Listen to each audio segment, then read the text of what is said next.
Good morning, ladies and gentlemen, and welcome to the midday bilingual newscast over DFM 103.9, a co-presentation of Eratus Ndoye-Anne.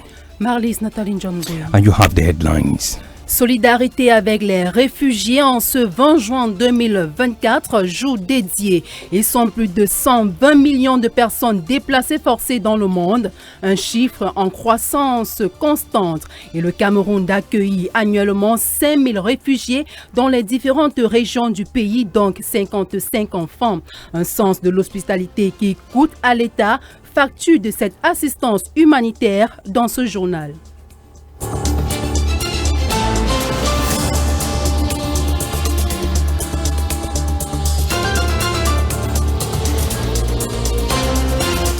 Et en sport, 23e édition des championnats africains d'athlétisme à 24 du kick-off, du coup d'envoi donc de ce grand rendez-vous sportif à Douala. Tout est fin prêt pour accueillir les différentes délégations des 54 pays d'Afrique. La ville de Douala qui abrite en ce moment les travaux du Conseil de la Confédération africaine d'athlétisme que préside le Britannique Lord Sebastian Coe. Mesdames, Messieurs, voilà pour la une du 12h.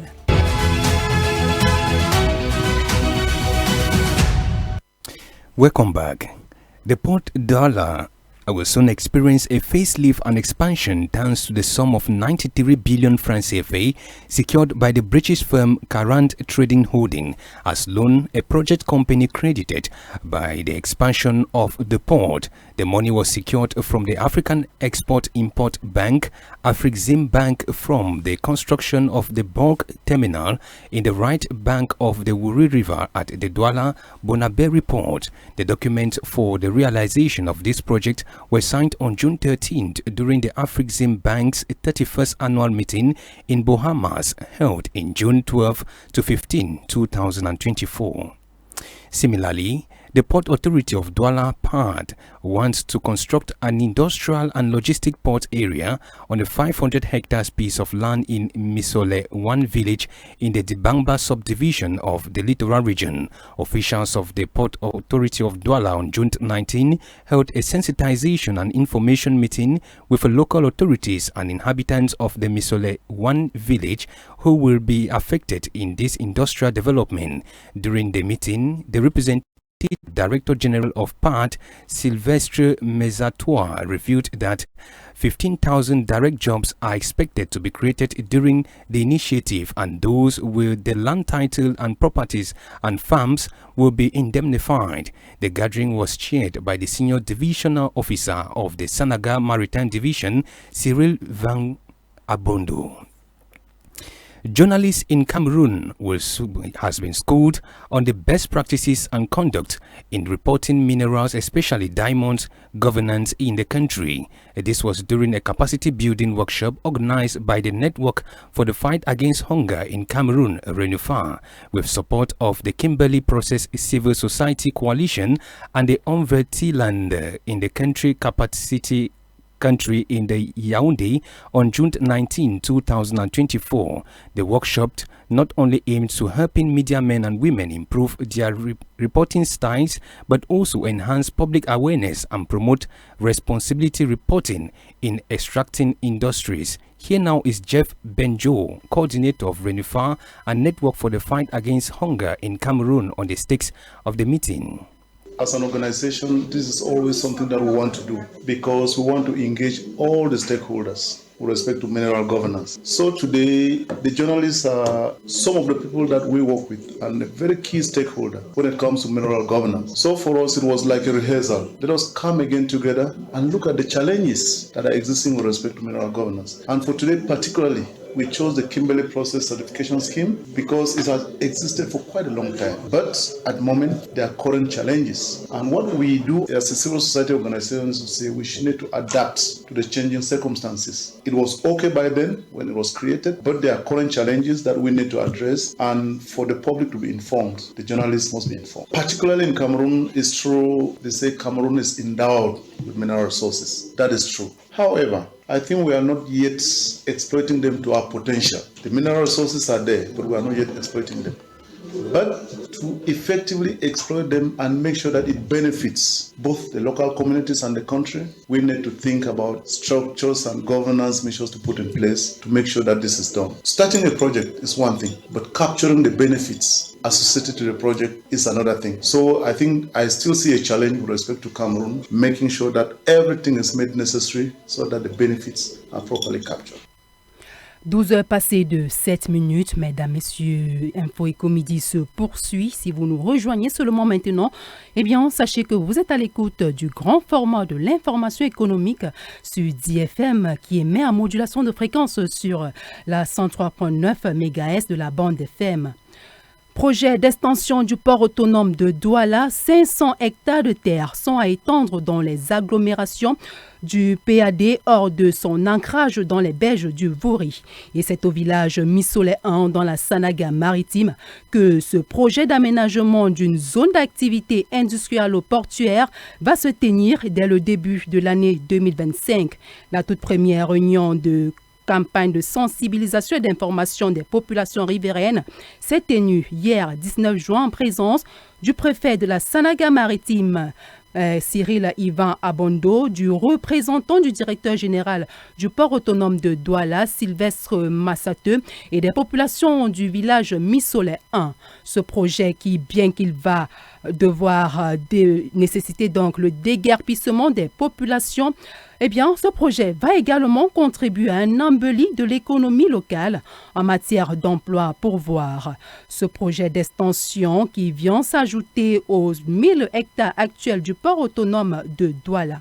Écoutons tour à tour Joseph Nguemenin Tepe, directeur de l'analyse et de la prospective au port autonome de Douala, et Cyril Ivan Abondo, préfet de la Sanaga maritime, qui rassure les populations.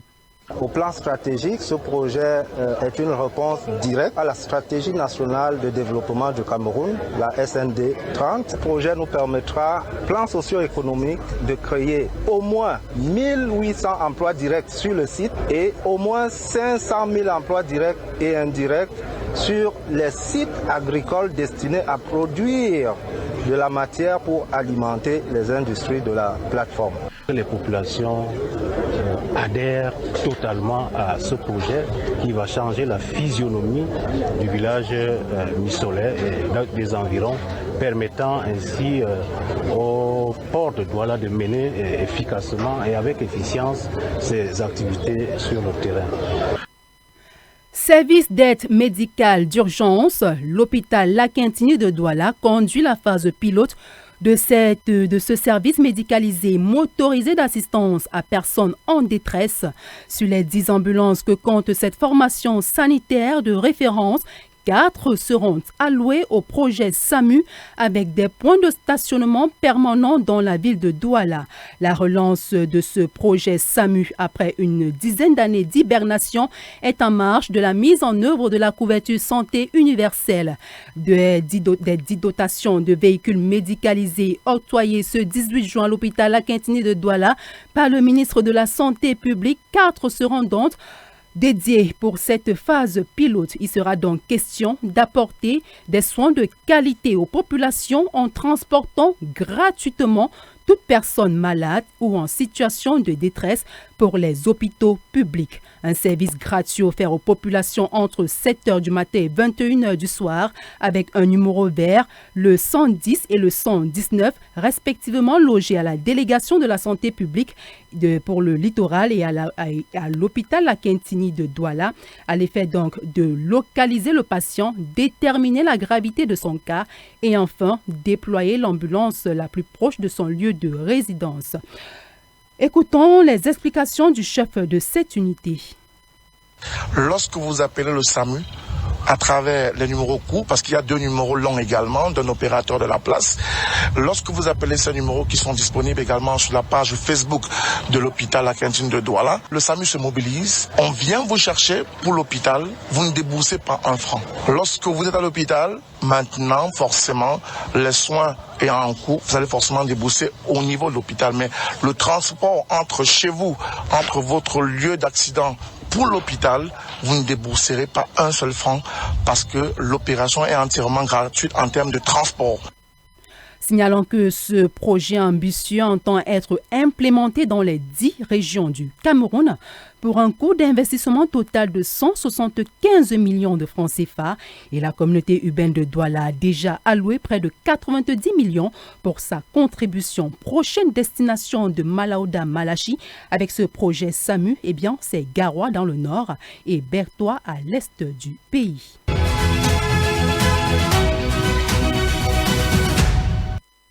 And if you're just tuning on your radio, you're listening to DFM 103.9, and we're beaming live from Douala.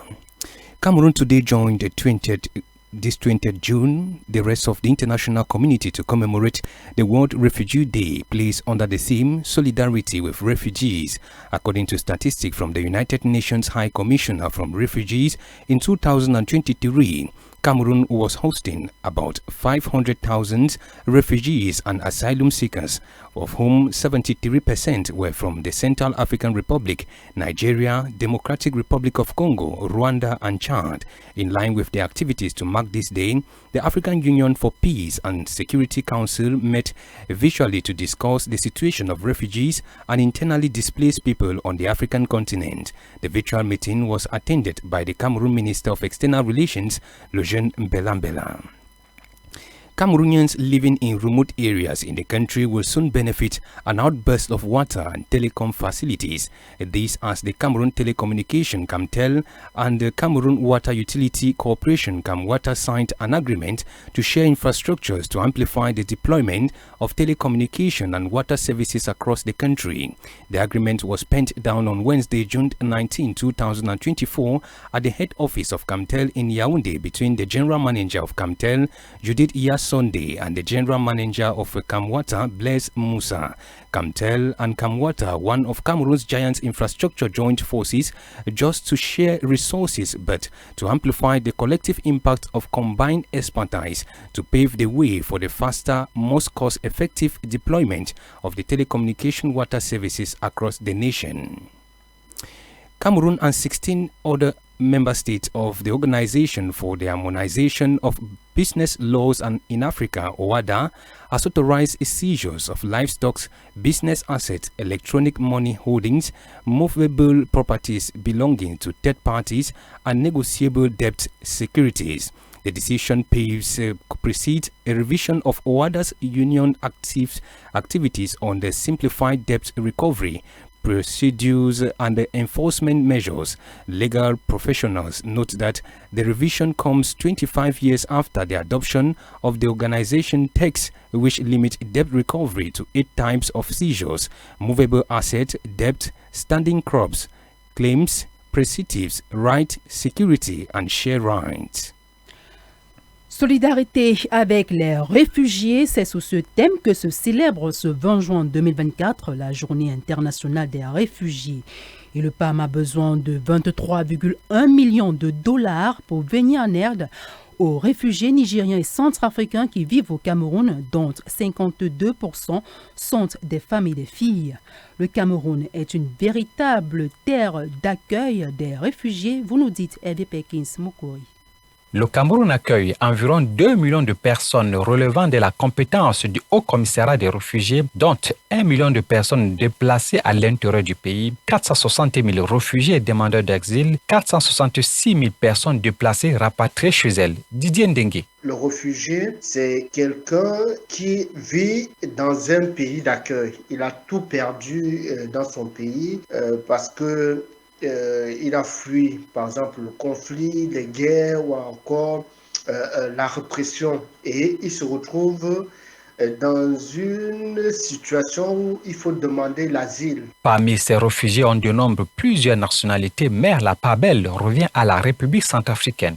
Didier Ndengue. Nous avons plusieurs communautés de réfugiés. Vous avez des réfugiés centrafricains qui sont les plus nombreux. Vous avez les réfugiés tchadiens, vous avez les réfugiés soudanais, les réfugiés rwandais. Ils vivent au Cameroun.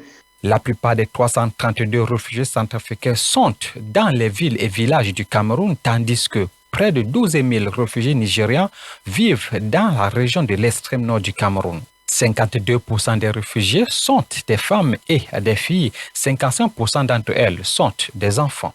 afin de venir en aide aux réfugiés du Nigeria et de la République centrafricaine vivant actuellement au Cameroun. Le programme alimentaire mondial a besoin de 23,1 millions de dollars.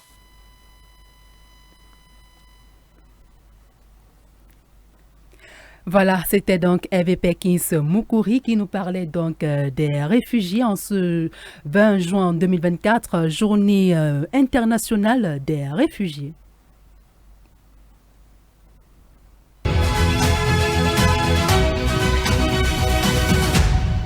We now take you out of our borders where Côte d'Ivoire, Ivory Coast have received $35 million from the World Bank to successfully reducing its carbon emission by 7 million tons. This payment follows an emission reduction payment agreement conducted for the Forest Carbon Partnership Facility of the World Bank. The donation directly benefits local communities and forest conservation stakeholders who have played a key role in reducing pollution by rehabilitating degradable forests, planting crops and trees, and preserving external forests. The payment is part of the Borders Agreement that aims to achieve 10 million tons of emission reduction with a total value of $50 million. And from that we take sports, where delegations have begun arriving in Douala ahead of the 23rd African Athletics Championship slated to run from the 21st, which is tomorrow, to the 26th of June at the Japoma Stadium in the economic capital Douala. Cameroonian flag bearers to the 2024 African Senior Athletics Championship have been sharpening skills to host in the city of Douala with ambitions of winning goals and qualifying for the Paris Olympics 2024 next month. Amongst them is the US-based Nora Moni, who won the gold for the country during the last African Games held in Ghana. Take a listen to her. When I was young, I knew I wanted to be in the Olympic Games. I knew I wanted to be a professional athlete.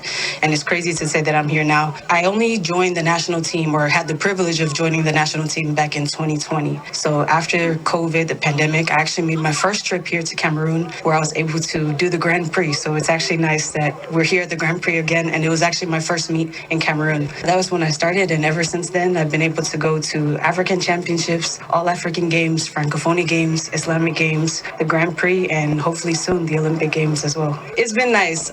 It's just been God's grace that I've been able to come back with a medal from every single competition that I've been to. I don't know how, but I ended up on the podium, so I'm very happy. I was gold in the Francophonie Games and silver at the first competition that I represented Cameroon in, which was the African Championships in Maurice. Discus has been my favorite event, so I compete in the discus primarily. Now, I can still do the shot put because I was trained in it. I was shot put and discus thrower both in the university level in the USA. So I've learned the technique, and I think that I've established myself to where I can go out and try my best. Just like in the African Games, I was able to throw 15.29 off of no training. So it's something that I have a skill for. I understand it. So I like to do it when our country needs points. I tell them, hey, throw me in, and I'll do my best that I can. As for discus, though, I think discus gives me the best chance because I'm the right shape, I'm the right size. It fits me. It suits me the best. The African Championship in Douala, I know it's going to be great. I've heard the voice of God. I've written down my vision, and that's something you're supposed to do. Write down your vision and see it come to pass. So I'm praying for the best. Hopefully, I'm a 60-meter thrower by then. So, yeah, if the gold medal comes, then it comes. Voilà, vous l'aurez entendu, en moins de 24 heures du kick-off de ce grand rendez-vous sportif à Douala, tout est fin prêt pour un accueil des plus chaleureux aux différentes délégations venues de tous les pays d'Afrique. L'assurance est des autorités de la métropole économique qui entendent donc une fois de plus faire asseoir l'hospitalité légendaire du Cameroun, terre d'accueil, et singulièrement Douala qui compte bien vendre ses atouts touristiques et économiques. Écoutons tour à tour le gouverneur du littoral, Samuel Dieudonné Iva Adiboa, et le maire de la communauté urbaine de Douala, Dr Roger Bassadinet. La pénétrante Est commence à donner un peu plus d'aisance. Vous avez la fluidité qui revient dans la ville, les aéroports, toutes les institutions sont mobilisées pour que nous puissions donner une certaine image du Cameroun profond dans notre cité régionale. Tout est prêt pour que nous puissions accueillir ces athlètes dans les conditions les meilleures. Douala a beaucoup de choses à offrir. Nous ne pouvons pas aller courir avec l'athlète. Nous voulons qu'ils soient dans les meilleures conditions possibles et qu'ils soient fiers de défendre les couleurs de leur ville et de leur pays. Et la présence ici de 21 champions du monde, c'est une formidable exposition de la ville. En prélude à cette 23e édition des championnats africains d'athlétisme, la ville de Douala abrite depuis ce matin les travaux du Conseil de la Confédération africaine d'athlétisme que préside le Britannique Lord Sebastian Coe, président de World Athletics, autrefois appelé Association internationale des fédérations d'athlétisme. Au terme de ce conseil de la CCAA, un point de presse sera donné par les 3 personnalités de cette discipline que sont le président de la World Athlétisme, Lord Sebastian Coe, le président de la CCAA, Confédération africaine d'athlétisme, le colonel Ahmad Kalkaba Malboum, et le président de la Fédération camerounaise d'athlétisme, Emmanuel Moutombi. La liste définitive des athlètes sera dévoilée ce jeudi et déjà, nous pouvons signaler que la Team Cameroun est constituée de 72 athlètes, dont 30 femmes et 42 messieurs.